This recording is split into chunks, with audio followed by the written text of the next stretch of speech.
Hi, I'm John, speaking for REXS Heating and Cooling, and today I'd like to show you the major parts of the most commonly found furnaces, which are 80% efficiency furnaces, and explain what these components do.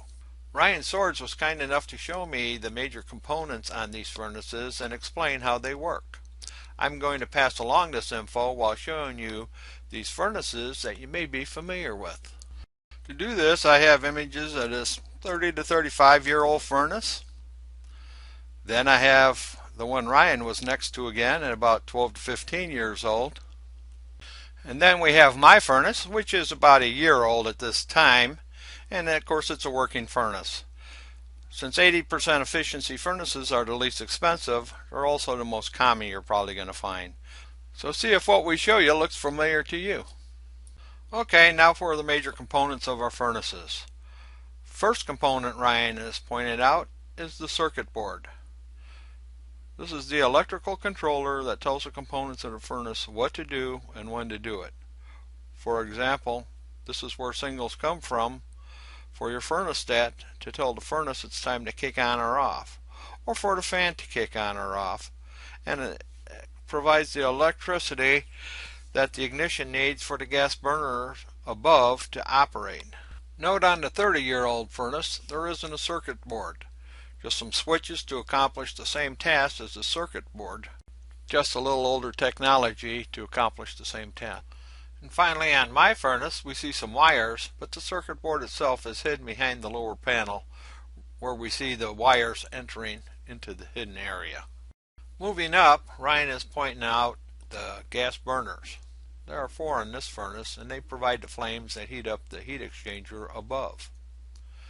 Here's a close-up of the burners.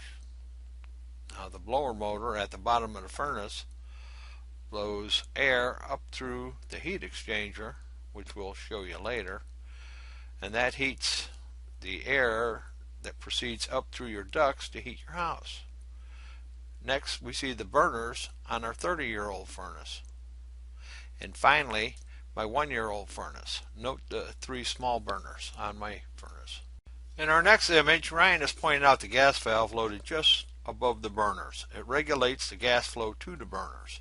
The gas comes from an outside source into the gas valve, then it's sent from the gas valve to the burners below it via the black pipe you see coming out the right side of the gas valve and curving down and then across the burners.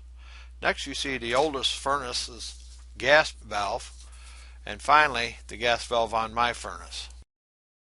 Moving up to the top right center of our furnace, Ryan is showing us the inducer motor, and behind the inducer motor is a small fan. The inducer motor runs the fan to direct the toxic fumes from the burning of gas up the flue and out of your house. Here's a close-up view of the inducer motor. Note here on our oldest furnace there isn't an inducer motor at all. No fan or anything like that on the furnace. Back then we had to just trust in the fact that heat rises to carry the fumes up through this boxed area and up into the flue. So the inducer motor and fan, as we see again on my furnace, is a safety improvement over the old, though usually safe and reliable method of ridding ourselves of the toxic fumes just by heat rising. The shiny pipe going out the top of our furnace is the flue. It's the pipe that carries those toxic fumes our inducer fan directs upward. In most cases your flue runs up and through the roof of your house, emitting the fumes harmlessly into the atmosphere. Here's an image of the flue on our oldest furnace. Our next image here is showing you the heat exchanger area of our furnaces.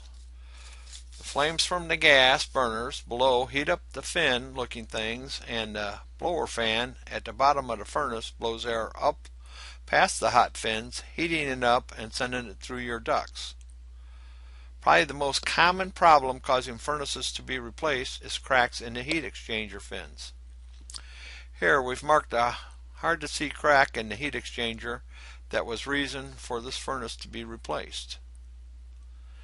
Here we see the heat exchanger top area on our 30-year-old furnace that also had to be replaced due to hairline cracks in the heat exchanger. Also note the rust. This usually happens due to a central air conditioning coil being above the heat exchanger and dripping condensation water onto the heat exchanger. In this image, we've went to the bottom of our 30-year-old furnace for an image of the blower motor and fan. The fan blades are encased behind the black shield you see. All our furnaces have a similar fan at their base. The image of this side of my furnace shows where the furnace filter is located that filters dirt and debris from the fresh air that's coming in to the furnace at the blower level. Next, I've removed the simple access showing the side of the air filter. Changing your air filter on a regular basis is absolutely necessary. I use 30-day filters that are very inexpensive and readily available. For most people, this is the only regular maintenance on your furnace you're required to do yourself. It's a must to replace these furnace filters as prescribed or risk damaging the furnace in some way requiring expensive repairs.